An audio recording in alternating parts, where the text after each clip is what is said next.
नमस्कार, मैं रवीश कुमार। जम्मू कश्मीर में नेशनल कॉन्फ्रेंस और उसके गठबंधन को स्पष्ट बहुमत मिल रहा है।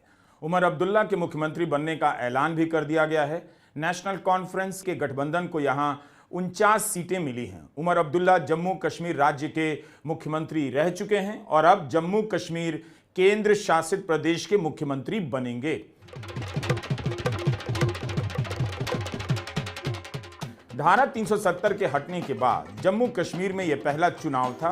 बीजेपी इसे हटाने का श्रेय लेती रही, बड़ा फैसला बताती रही, लेकिन इस मुद्दे पर जम्मू कश्मीर केंद्र शासित प्रदेश में उसे समर्थन नहीं मिला। खासकर घाटी में बार बार जोर देना जरूरी है कि जम्मू कश्मीर एक केंद्र शासित प्रदेश है।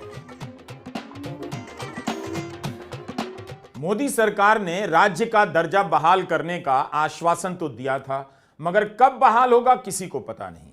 क्या इस चुनाव के बाद राज्य का दर्जा बहाल होगा? याद रखना चाहिए कि जम्मू कश्मीर में 10 साल बाद चुनाव हुए।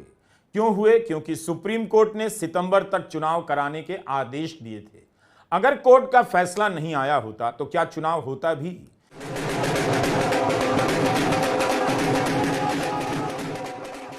बीजेपी श्रेय ले रही है कि उसकी नीतियों के कारण ही मतदान में उत्साह देखा गया, चुनाव की प्रक्रियाओं के प्रति लोगों का भरोसा बढ़ा है।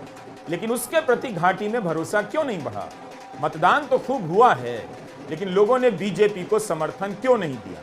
बीजेपी यही कहती रही कि धारा 370 का हटना जम्मू कश्मीर के हित के लिए बहुत जरूरी है, लेकिन जनता ने इस तर्क को सही नहीं माना। धारा 370 को आप 100 बार अनुच्छेद 370 कहें, यही सही भी है, लेकिन इसकी ब्रांडिंग धारा 370 की हो चुकी है।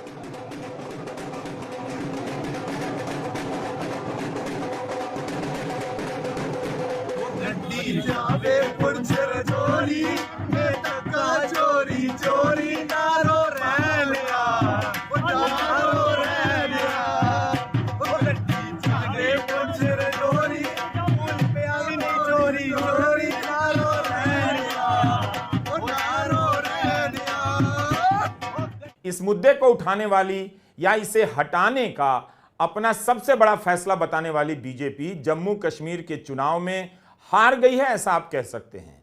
वैसे भी यह मुद्दा जम्मू कश्मीर से ज्यादा यूपी बिहार का मुद्दा है। उधर ही ज्यादा धारा 370 का मसला चलता है। इससे पहले 10 साल पहले 2014 के चुनाव में किसी एक पार्टी को पूर्ण बहुमत नहीं मिला था, जिसके बाद पीडीपी ने बीजेपी से गठबंधन किया, प्रदेश में सरकार बनाई और उसके कारण पीडीपी को इस चुनाव में बहुत नुकसान उठाना पड़ा। जून 2018 में बीजेपी के समर्थन वापस लेने से महबूबा मुफ्ती की सरकार गिर गई थी। तब से जम्मू कश्मीर में निर्वाचित सरकार नहीं है।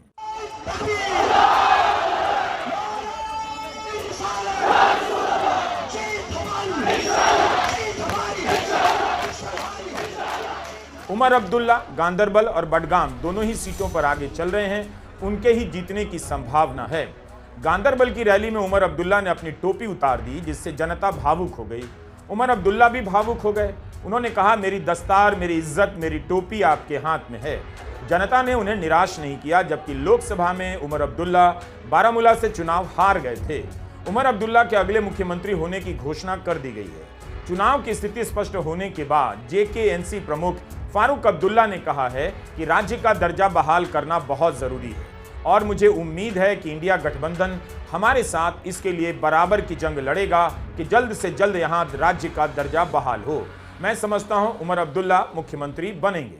जम्मू कश्मीर में कांग्रेस और नेशनल कॉन्फ्रेंस के गठबंधन ने 31 सीटों पर जीत हासिल की है और 20 पर लीड कर रही है। बीजेपी ने 90 में से 18 सीटें जीती हैं, 10 पर लीड कर रही है। नेशनल कॉन्फ्रेंस ने जम्मू में अच्छा किया है, 8 सीटें जीत ली हैं। बारामूला में बीजेपी के जावेद हुसैन बेग का जीतना बड़ी घटना है, 11,000 वोटों से जीते हैं। लेकिन बीजेपी के प्रदेश अध्यक्ष रविंद्र रैना नौशेरा की सीट से हार गए। नेशनल कॉन्फ्रेंस के उम्मीदवार सुरिंदर कुमार चौधरी ने उन्हें हरा दिया। अनंतनाग और राजौरी की सीट पर कांग्रेस को जीत मिली है। मेहराज मलिक आम आदमी पार्टी के टिकट पर डोडा से जीते हैं।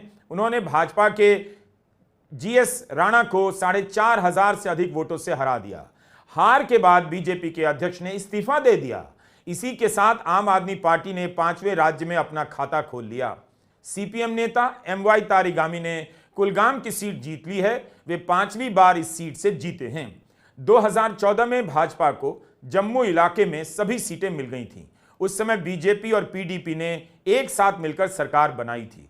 10 साल बाद बीजेपी ने जम्मू इलाके में अपनी मौजूदगी बनाए रखी और इस बार 29 सीटों पर जीत हासिल कर रही है। लेकिन जम्मू में पार्टी के प्रदर्शन पर बीजेपी नेता जी किशन रेड्डी ने कहा है, अभी तक किसी भी पार्टी को स्पष्ट बहुमत नहीं है। जम्मू कश्मीर में हमारी पार्टी के इतिहास में अब तक की सबसे अधिक सीटें हमारे पास हैं। कांग्रेस की तुलना में जम्मू क्षेत्र में हमारी सफलता दर बहुत बेहतर है। अब जम्मू कांग्रेस मुक्त हो गया है।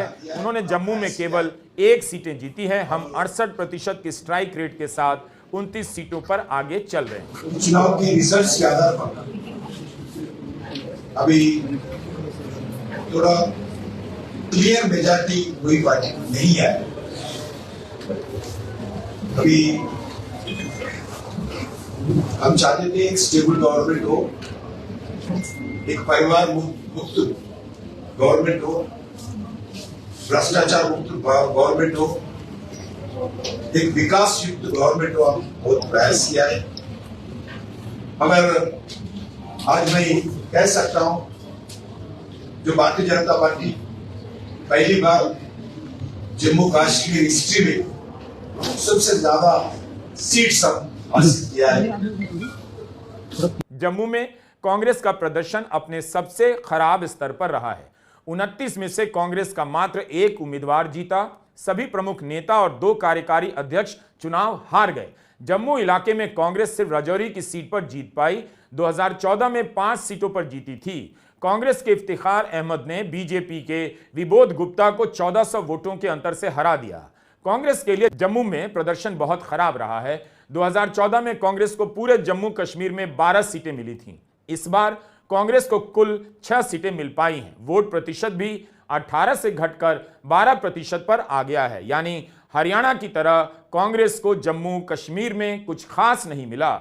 दूसरी पार्टी जिनका प्रदर्शन काफी खराब रहा है वो है पीडीपी। महबूबा मुफ्ती की पीडीपी 4 सीटों पर आगे चल रही थी। पीडीपी की इल्तिजा मुफ्ती इस चुनाव में हार गई हैं। अपने पहले ही चुनाव में बिजबेहारा की सीट से वे हार गईं। नेशनल कॉन्फ्रेंस के बशीर अहमद ने उन्हें 9770 वोटों से हरा दिया। इल्तिजा ने कहा है कि उनकी पार्टी के खराब प्रदर्शन की वजह यह है कि लोग समझ गए थे कि इस वक्त पार्टी सबसे कमजोर है।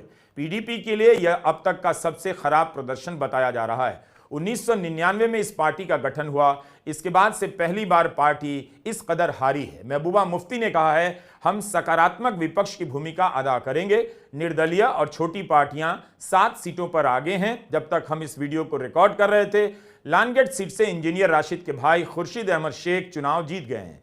लोकसभा चुनाव में इंजीनियर राशिद ने फारूक अब्दुल्ला और सज्जाद लोन दोनों को हरा दिया। 2019 से वे जेल में बंद हैं। खुर्शीद शेख ने अपने भाई की सीट पर चुनाव लड़ा और 2800 वोटों से जीत गए। नेशनल कॉन्फ्रेंस की जीत के बाद फारूक अब्दुल्ला ने कहा है कि 10 वर्षों के बाद लोगों ने यह जनादेश हमें दिया। अब यहां पर पुलिस राज नहीं, लोगों का राज चलेगा। हम बेकसूरों को जेल से बाहर निकालेंगे। मीडिया के पास आजादी होगी। हमें हिंदुओं और मुसलमानों के बीच विश्वास पैदा करना है। मुझे उम्मीद है कि इंडिया गठबंधन के साथ ही कश्मीर को फिर से राज्य का दर्जा दिलाने की लड़ाई में हमारा साथ देंगे। अब सबसे बड़ा सवाल यह है कि जम्मू कश्मीर में चुनाव तो हो गया, राज्य का दर्जा कब वापस मिलेगा? उमर अब्दुल्ला ने राज्य का दर्जा लौटाने की मांग की है। आखिरी बार जम्मू कश्मीर में पीडीपी बीजेपी की गठबंधन की सरकार थी। नतीजों के बाद महबूबा मुफ्ती ने कहा है कि अब जब जम्मू कश्मीर में स्पष्ट बहुमत की सरकार है, तब केंद्र को प्रशासन में दखलंदाजी नहीं करनी चाहिए। क्या जम्मू कश्मीर में अब उसी तरह की राजनीति होगी, मुख्यमंत्री बनाम उपराज्यपाल की, जो दिल्ली में आए दिन होती रहती है?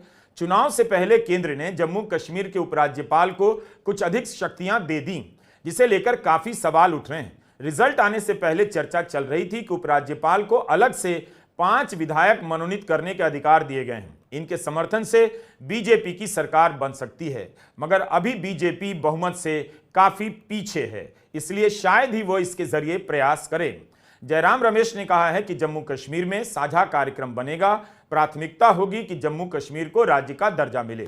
मैं सिर्फ ये बात कहूँगा कि जम्मू और कश्मीर के जनता ने स्पष्ट जनादेश दिया है नेशनल कॉन्फ्रेंस और इंडियन नेशनल कांग्रेस के गठबंधन को। भारी बहुमत से उनको जिताया है।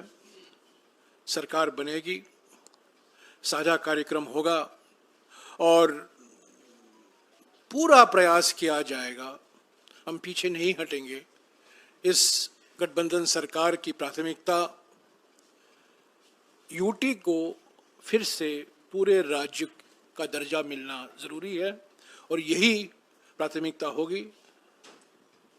और भी मुद्दे हैं, विकास से जुड़े हुए मुद्दे हैं। साझा कार्यक्रम, दोनों पार्टियों के मैनिफेस्टो भी है, साझा कार्यक्रम भी तैयार किया जाएगा और एक पारदर्शिता से जवाबदेही और संवेदनशील सरकार ये गठबंधन जम्मू और कश्मीर की जनता को देगी।